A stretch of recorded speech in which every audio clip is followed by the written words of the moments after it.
Hello humans, welcome to my next video. A little more up to date for you all. A review of House of the Dragon, Episode 1, The Heirs to the Dragon. Or Heirs of the Dragon. Something like that. I figure I'll give you a quick history of my history with the series. I love the books. I've read them all. All the A Song of Ice and Fire books, the books Game of Thrones was based on, love them. The TV show. I love Game of Thrones up till Season 5. Season 5 is where things got a little bit wobbly. You started to see the cracks. Season 6, I didn't like. Everyone else seemed to love it. Bigger cracks in the ship. Season 7, I hated. Season 8, it seems like the world finally caught up and everyone hated. Game of Thrones left a sour taste in a lot of people's mouths. I was not that excited for House of the Dragon for that reason. But there's good news. We have 2 new showrunners. We have George R.R. Martin back in the fold. He is involved heavily in the development of this show. These are good signs. You have more money put into the budget. You have bigger, better looking sets, more complex VFX, and some of the best directors from Game of Thrones returning for this series. Here's what we're going to start with. The look, first of all. The show looks and feels cinematic. It is beautiful.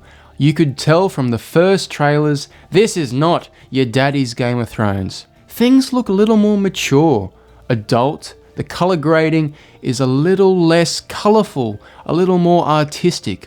I love it. Miguel Sapochnik, who directed the best episodes of Game of Thrones, Hardhome, The Battle of the Bastards, among more, is directing the pilot episode. And I noticed when he directed Game of Thrones episodes, he has a very distinct visual style. Everything he does looks so meticulous. One of the questions I had going into House of the Dragon, will they or even compete with the Game of Thrones intro? The Game of Thrones intro is iconic. It is probably one of the best intros to any television show of all time. This thing would amp you up like nothing else could. You hear the little HBO sound, then it kicked off. Game of Thrones is back. This show opts smartly not to do an intro like that. Instead, you just get a few seconds of some dark music over the Targaryen sigil. I'm happy with that. Dragons! Dragons. There's already more dragons in this pilot episode than the whole of Game of Thrones. Game of Thrones, while the dragons were amazing and continued to get better and better with each season, the dragons lacked creativity in their designs, it felt like. It just felt like the VFX artists one day pressed copy and paste and they changed the color. Here, each dragon we've seen so far already has a unique look, a unique sound, and I'm very excited to see what other dragons we get. We haven't seen Westeros like this. The way Miguel has shot the world here is unlike anything in Game of Thrones. Game of Thrones, while breakthrough and revolutionary for TV, still played it safe with its cinematography at points.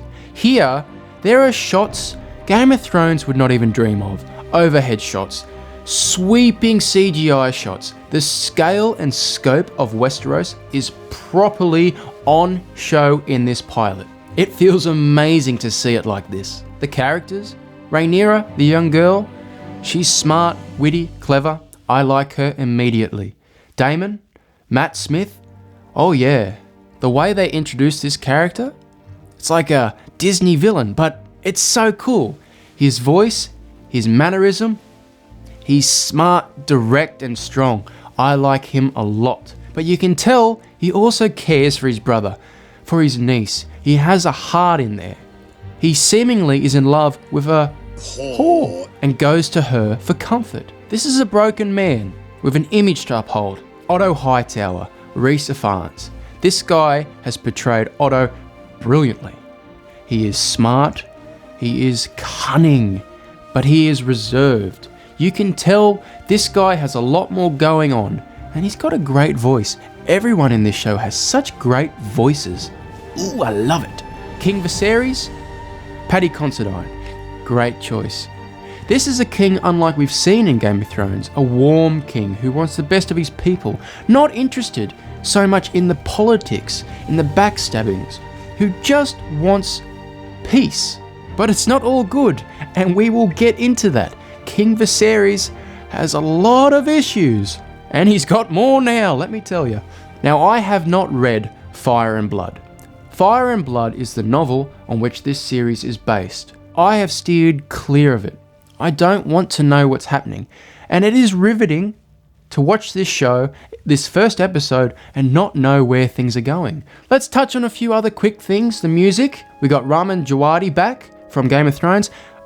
Yes, this guy was one of the best parts of Game of Thrones right up until the end. His music, his themes, and when he finally started fucking around with a piano, shit got serious.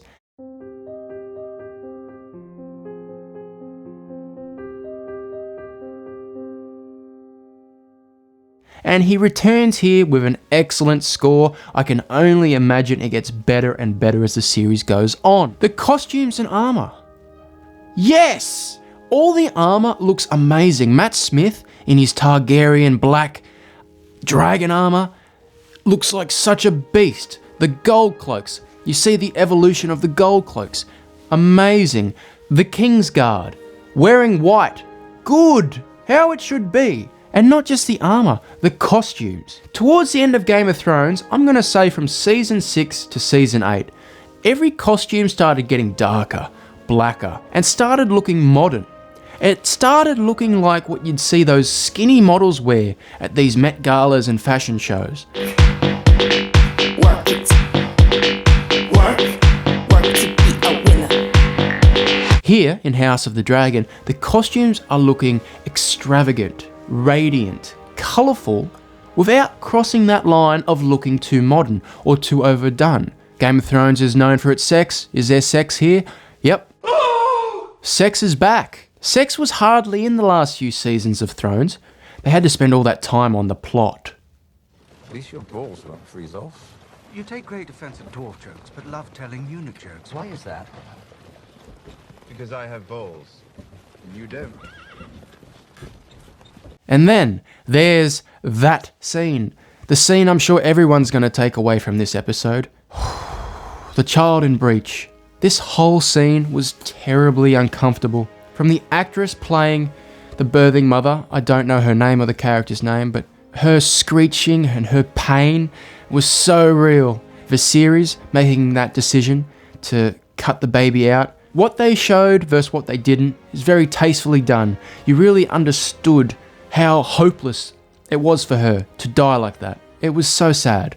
I've got to tell you, it takes a lot for me to feel something in a new show, and already I've felt emotion.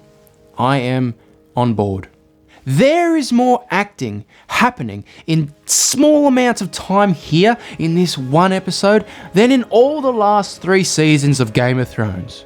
I also like how the show is recontextualizing Game of Thrones, at least the end of Game of Thrones. The secret that is passed from king to heir, involving this dagger, that's new. I don't know if that's in the book. All kings, even hundreds of years before the start of Game of Thrones, were aware of this threat, were prepping for this threat, and that a Targaryen must be on the throne. Recontextualizing the end of Game of Thrones is clever.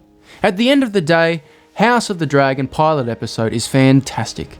It gives you everything you missed out of Game of Thrones, it gives you more, and it sets up everything perfectly for a massive season ahead. 9 episodes to go, coming out weekly. This is gonna be big. Anyway, humans, that'll do it for today. Make sure you like, comment, and subscribe if you haven't already. I want to build the channel, and we're going strong. Let's just keep it growing, huh? If you don't, I will find you, and I will kill you. Have a lovely day. Bye-bye now.